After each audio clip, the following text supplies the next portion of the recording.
Ang sulat ni Pablo sa mga taga-Efeso, unang kabanata. Mula kay Pablo, na naging apostol ni Kristo Jesus, ayon sa kalooban ng Diyos. Para sa mga hinirang na nasa Efeso at nagpapasakop kay Kristo Jesus. Sumainyo nawa ang pagpapala at kapayapaang mula sa Diyos na ating Ama at sa Panginoong Hesukristo. Purihin ang Diyos at Ama ng ating Panginoong Hesukristo. Pinagkalooban niya tayo ng lahat ng pagpapalang espiritual at makalangit dahil sa ating pakikipag-isa kay Kristo. Bago palikhayin ang sanlibutan, ay hinirang man niya tayo upang maging Kanya sa pamamagitan ng ating pakikipag-isa kay Kristo. Upang tayo'y maging banal at walang kapintasan sa harap niya. Dahil sa pag-iibig ng Diyos, tayo'y Kanyang pinili upang maging anak niya sa pamamagitan ni Hesukristo.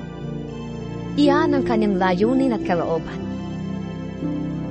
Purihin natin siya dahil sa Kanyang kahangahangang pagkalinga sa atin sa pamamagitan ng Kanyang minamahal na anak. Tinubos tayo ni Kristo sa pamamagitan ng Kanyang dugo at sa gayon ay pinatawad na ang ating mga kasalanan. Ganoong kadakila ang kagandahan loob na ibinigay niya sa atin.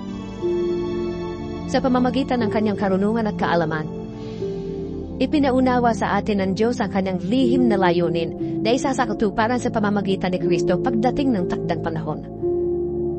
Ang layunin niyang ito ay pag-isahin ang lahat ng nilikha sa langit at sa lupa at si Kristo ang Pangulo.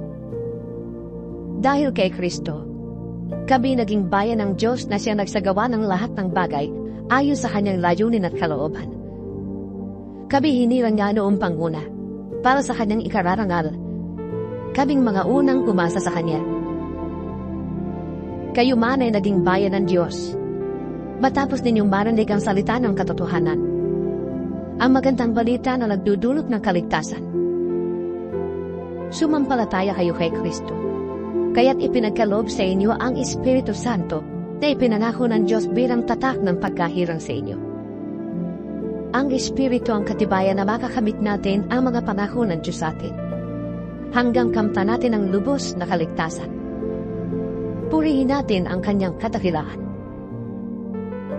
Kaya nga, mula nang mabalitaan ko ang tungkol sa inyong pananalig sa Panginoong Hesus at ang inyong pag-ibig sa lahat ng Kanyang hinirang, walang tigil ang pasasalamat ko sa Diyos para sa inyo tuwing ipinapanalangin ko kayo. Hinihiling ko sa Diyos ng ating Panginoong Hesukristo, ang maluwalhating Ama, na ipagkaloob niya sa inyo ang Espiritu na nagbibigay ng karunungan at nagpapahayag tungkol sa Diyos upang lubos niyo siyang makilala. Naway liwanagan ng Diyos ang inyong isip upang malaman ninyo kung ano ang inyong inaasahan sa Kanyang pagkatawag sa inyo. Kung ano ang kalwalhatiang inilaan niya para sa Kanyang mga banal. At kung ano ang di masukat na kapangyarihang kaloob niya sa atin na mga nananalig sa Kanya. Ang kapangyarihan din yon ang muling bumuhay kay Kristo at nagupo sa Kanya sa kanan ng Diyos sa kalangitan. Kaya't nasa ilalim ng kapangyarihan ni Kristo ang lahat ng paghahari, kapamahalaan, kapangyarihan, at pamunuan sa kalangitan. Higit na dakila ang Kanyang pangalan kaysa sa lahat. Hindi lamang sa panahong ito, kundi maging sa darating. Ipinailalim ng Diyos sa kapangyarihan ni Kristo ang lahat ng bagay at ginawa siyang ulo ng Iglesia. Ang Iglesia ang katawan at kapuspusan ni Kristo na siya namang pumupuno sa lahat ng bagay. Ikalawang kabanata. Noong unay patay kayo dahil sa inyong mga pagsuway at mga kasalanan. Sinusunod ninyo noon ang masamang takbo ng mundong ito at napailalim kayo sa prinsipe ng kasamaan, ang espiritong nagahari sa mga taong ayaw pasakop sa Diyos. Ang totoo, tayong lahat ay dati ring namumuhay ayon sa ating laman at sumusunod sa masamang hilig ng katawan at pag-iisip.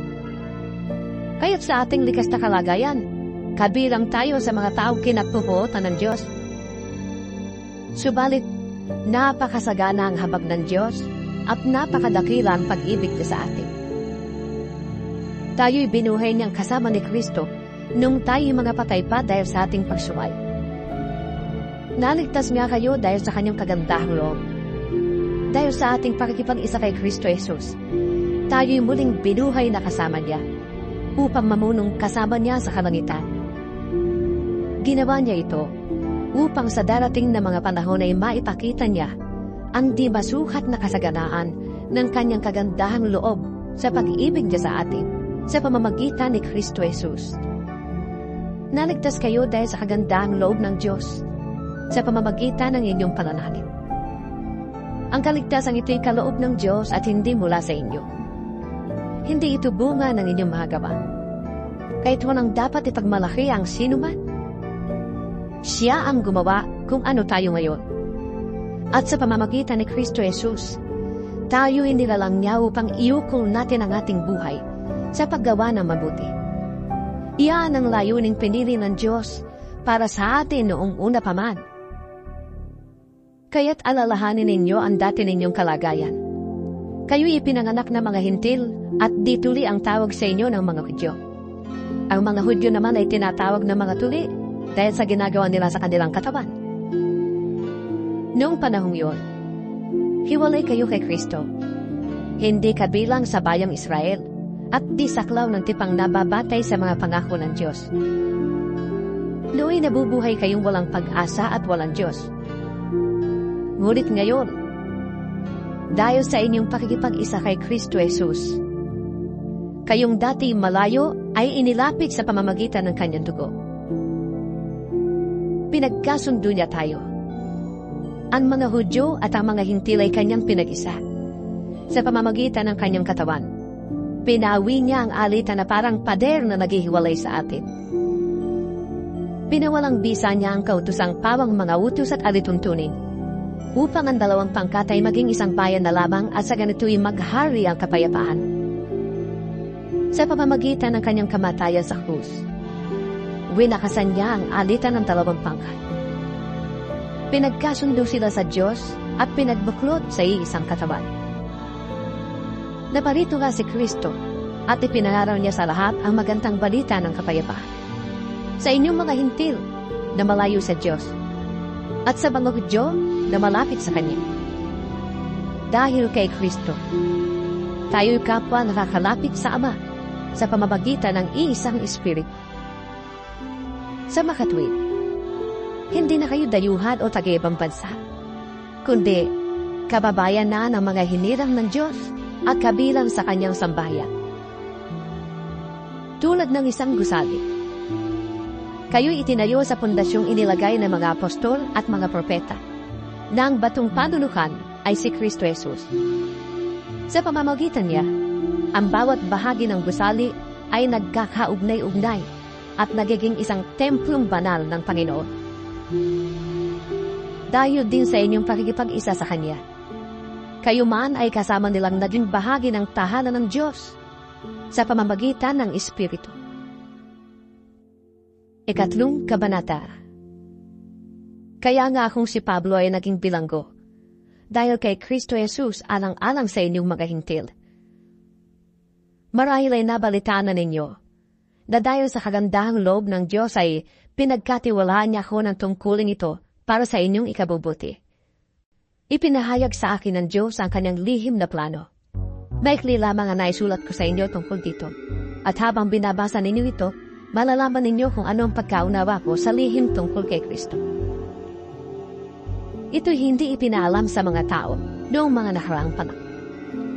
Ngunit inihayag ngayon ng Diyos sa pamamagitan ng Espiritu sa kanyang mga banal na apostol at mga propeta. At ito ang lihim. Sa pamamagitan ng magandang balita, ang mga hintil ay may bahagi rin sa mga pagpapala ng Diyos tulad ng mga Hudyo. Kabilang din sila sa iisang katawan at may bahagi sa pangako ng Diyos dahil kay Kristo Jesus. Sa kagandahang loob ng Diyos, ako'y ginawa niyong tagapangaral na magandang balita. Ang tungkulin ito'y ibinigay niya sa akin sa pamamagitan ng kanyang kapangyarihan. Ako ang pinakahabak sa mga hinirang ng Diyos. Ngunit, minarapat niyang ipagkaloob sa akin ang tungkulin ito, ang mag-aral na magandang balita sa mga hintil, tungkol sa di masukat na kayamanan ni Kristo. At magpaliwanag sa lahat kung paano isasagawa ng Diyos ang kanyang lihim na plano. Sa mga nakaraan panahon, ay inilihim ito ng Diyos na lumikha ng lahat ng bagay. Ginawa niya ito upang sa pamamagitan ng Iglesia ay maipakilala ngayon sa mga pinuno at mga may kapangyarihan sa sangkalangitan ang walang hanggang karunungan ng Diyos na nahahayag sa iba't ibang paraan. Ito'y alinsunod sa kanyang layunin bago pa man likhain ang sanlibutan. Tinupad niya ang layunin ito sa pamamagitan ni Kristo Jesus na ating Panginoon. Dahil sa ating pakikipag-isa at pananalig sa Kanya, makakalapit tayo sa Diyos ng may pagtitiwala at panatagang loob. Kaya't hinihiling ko sa inyo na huwag kayong masisiraan ng loob dahil sa mga kahirapang tinitiis ko alang-alang sa inyo, sapagkat ito'y para sa inyong ikararangal. Dahil dito, ako'y lumuluhod sa Ama na siyang pinagmula ng bawat sambahayan sa langit at sa lupa. Idinadalangin ko na palakasin niya ang inyong buhay espiritual ayon sa kanyang kayamanan at kadakilaan sa pamamagitan ng kanyang espiritu. Naway manatili si Kristo sa inyong mga puso sa pamamagitan ng inyong pananalig sa Kanya.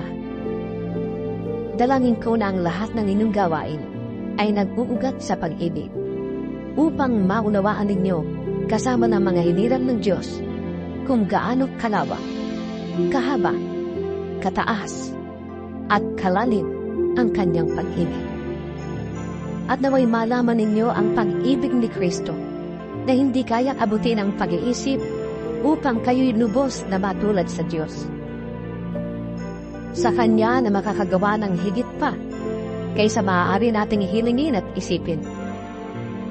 Sa pamamagitan ng Kanyang kapangyarihang naghahari sa atin. Sa Kanya ang kaluwalhatian sa pamamagitan ng Iglesia at ni Kristo Jesus magpakailanman. Amen. Ika-4 na kabanata.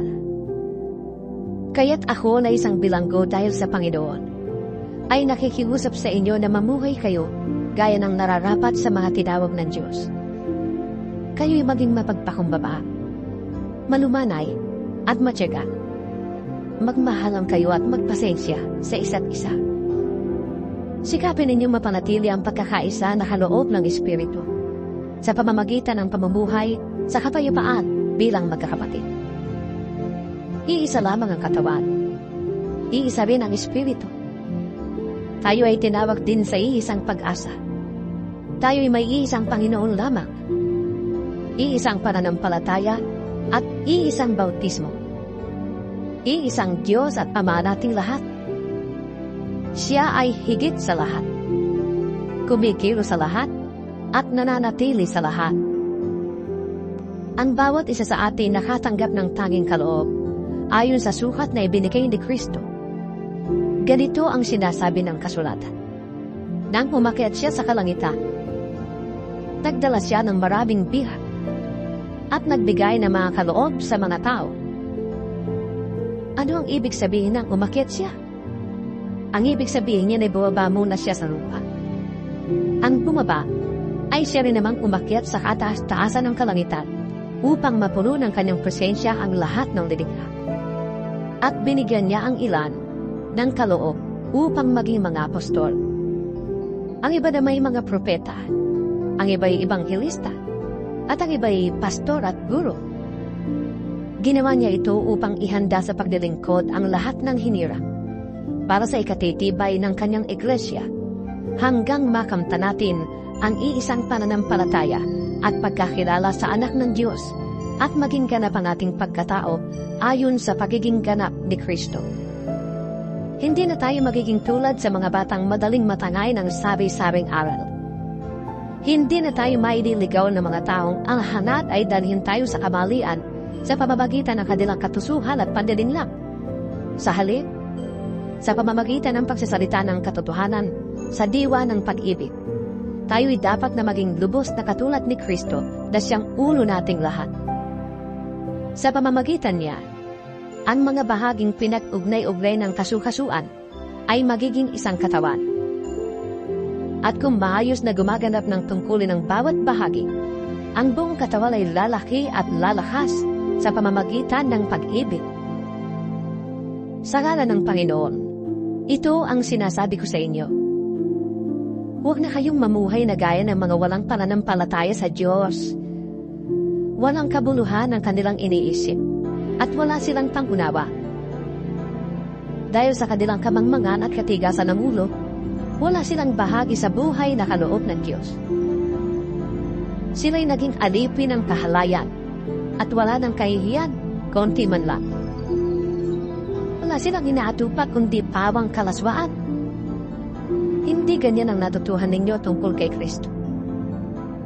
Napakinggan na ninyo ang aral ni Jesus at natutuhan na ninyo ang katotohanan nasa Kanya.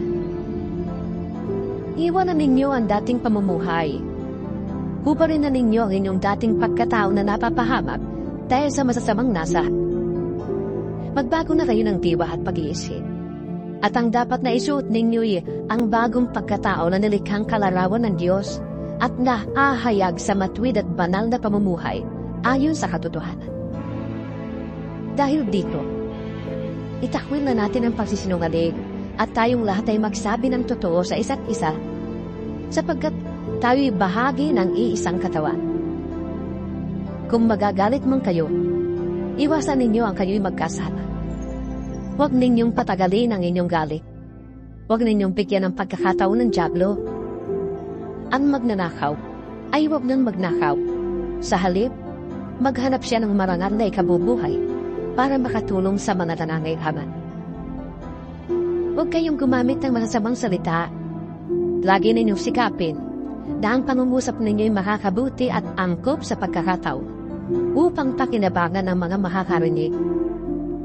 At huwag ninyong dulutan ang sama ng loob ang panal na Espiritu ng Diyos, sapagkat siya ang tatak ng Diyos sa inyo, ang katibayan na kayo'y tutubusin pagdating ng taktang araw. Alisin na ninyo ang lahat ng sama ng loob, poot at galit. Huwag na kayong mambubulyaw, manlalait at mananakit ng tamtamin ng kapwa. Sa halip, maging mabait kayo at maawain. Magpatawad kayo sa isa't isa, tulad ng pagpapatawad sa inyo ng Diyos dahil kay Kristo. Ikalimang kabanata. Yamang kayo'y mga anak na minamahal ng Diyos. Tularan niyo siya. Mamuhay kayong puno ng pag-ibig tulad ni Kristo. Dahil sa kanyang pag-ibig sa atin, inialay niya ang kanyang buhay bilang mabangong alay at handog sa Diyos. Kayo'y mga hinirang ng Diyos, kaya't hindi dapat mabanggit man lamang na kayo'y nakikiapid o gumagawa ng anumang uri ng kahalayan o pag-iimbot. Huwag din kayong gagamit ng anumang malaswa o walang kapuluhang pananalita at pagbibirong di nararapat. Sa halip, magpasalamat kayo sa Diyos. Alam na ninyong walang bahagi sa kaharian ni Kristo at ng Diyos ang taong nakikiapid, mahalay, o sakim, sapagkat ang kasakiman ay isang uri ng pagsamba sa Diyos-Diyosan. Huwag kayong padaya kaninuman sa pamamagitan ng mga pangangatwirang walang kabuluhan, sapagkat dahil nga sa mga ito, ang Diyos ay napupuot sa mga suwait. Kaya't huwag kayong makikisama sa kanila. Dati, kayo'y nasa katiniman, ngunit ngayon nasa kaliwanagan na, sapagkat kayo nasa Panginoon. Mamuhay kayo ngayon ng nararapat sa mga taong nasa liwanag, sapagkat pawang mabuti, matuwid at totoo ang ginagawa ng namumuhay sa liwanag. Pag-aralan ninyo kung anong kalugod-lugod sa Panginoon. Huwag kayong makikisama sa mga taong gumagawa ng mga bagay na walang ibinubungang kabutihan. Sa halip, ay ibunyag ninyo ang mga iyon. Kahiya-hiyang mapanggit man lamang ang mga bagay na yon na ginagawa nila ng lihim. Ang lahat ng nalalantat sa liwanag ay nakikilala kung ano talaga yon at nalalantat ang lahat dahil sa liwanag. Kaya't sinasabi, gumising ka, ikaw na natutulog. Bumangon ka mula sa mga patay at liliwanagan ka ni Kristo. Kaya't mag-ingat kayo kung paano kayo namumuhay. Mamuhay kayong tulad ng matatalino at di tulad ng mga mangmang.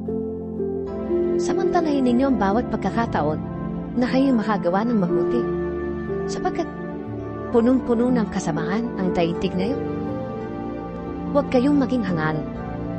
Unawain ninyo kung ano ang kalooban ng Panginoon. Huwag kayong maglalasing, sapagkat mauuwi yan sa magulong pamumuhay. Sa halip ay, dapat kayong mapuspos ng Espiritu. Mag-awitan kayo ng mga salmo, mga himno, at mga awiting espiritual. Buong puso kayong umawit at magpuri sa Panginoon. Lagi kayong magpasalamat sa Diyos na ating Ama dahil sa lahat ng bagay, sa pangalan ng ating Panginoong Hesukristo. Pasakop kayo sa isa't isa bilang tanda ng inyong paggalang kay Kristo. Mga babae, pasakop kayo sa inyong asawa, tulad ng pagpapasakop ninyo sa Panginoon. Sapagkat ang lalaki, ang ulo ng kanyang asawa. Tulad ni Kristo, na siyang ulo ng Iglesia na kanyang katawan, at siyang tagapagligtas nito. Kung paanong nasasakop ni Kristo ang Iglesia, gayon din naman, ang mga babae ay dapat pasakop ng lubusan sa kanilang asawa.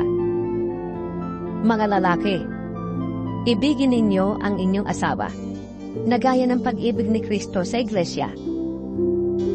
Inihandog niya ang kanyang buhay para sa Iglesia, upang ialay ito sa Diyos, matapos linisin sa pamamagitan ng tubig at ng salita.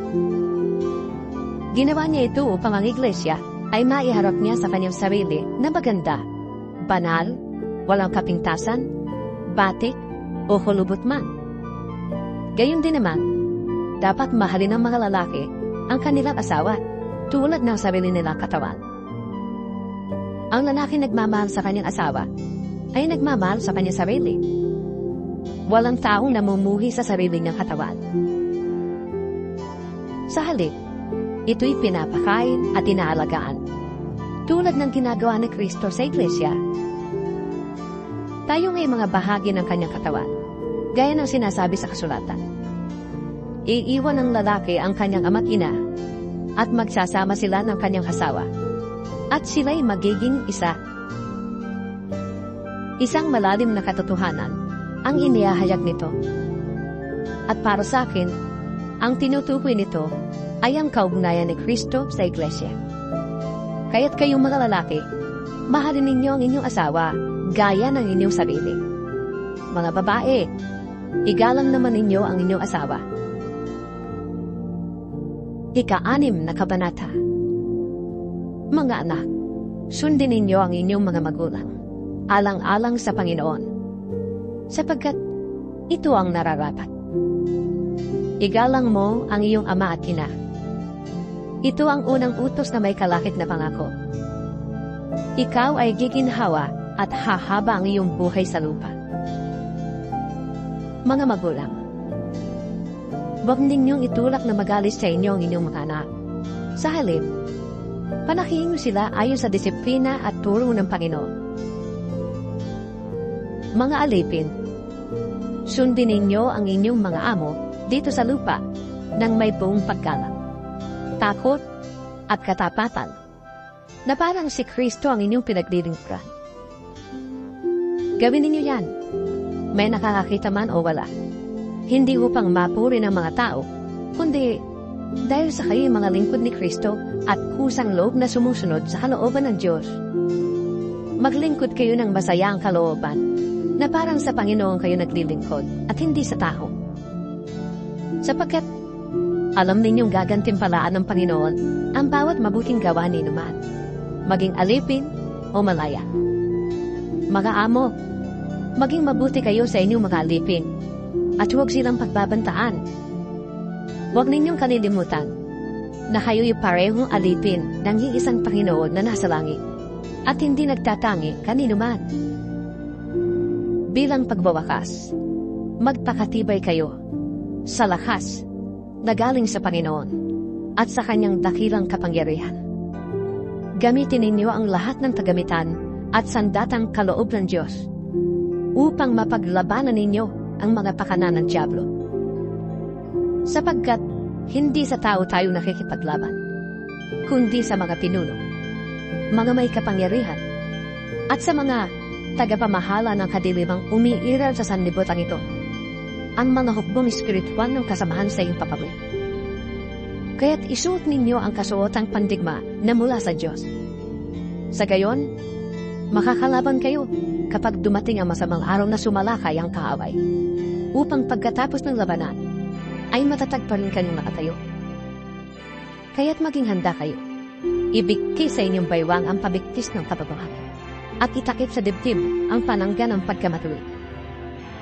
Isuot ninyo ang sandalyas ng pagiging handa sa pananaran na magandang balita tungkol sa kapayapaan. Lagi ninyong gawing kalasag ang pananampalataya na siyang papatay sa lahat ng nagtitiyak na palasunan niya. Isuot ninyo ang helmet ng kaligtasan at gamitin ang tabak ng Espiritu na walang iba kundi ang salita ng Diyos. Ang lahat ng ito'y gawin ninyo na may panalangin at pagsama. Manalangin kayo sa lahat ng pagkakataon sa patnubay ng Espiritu. Lagi kayong maging handa at patuloy na ipanalangin ang lahat ng hinirang ng Diyos. Ipanalangin din ninyong ako'y pagkalooban ng wastong pananalita upang tapang kong maipahayag ang hiwaga ng magandang balitang ito. Dahil sa magandang balitang ito, ako'y sinugo at ngayon nakabilang. Kaya't ipanalangin ninyong maipahayag ko ito ng buong tapat, gaya ng nararamdaman. Si Tikwico na mahal nating kapatid at tapat na lingkod ng Panginoon, ang magbabalita sa inyo ng lahat ng bagay tungkol sa aking kalagayan at ginagawa. Kaya't sinusugo ko sa inyo upang malaman ninyo ang aming kalagayan at upang palakasin ang inyong loob. Naway ipagkaloob ng Diyos Ama at ng Panginoong Hesukristo sa lahat ng mga kapatid ang kapayapaan at ang pag-ibig na kalakip ng pananampalataya. Ang pagpapala ng Diyos ay sumainyo lahat. Sa inyo na umiibig ng walang mali sa ating Panginoong Hesukristo.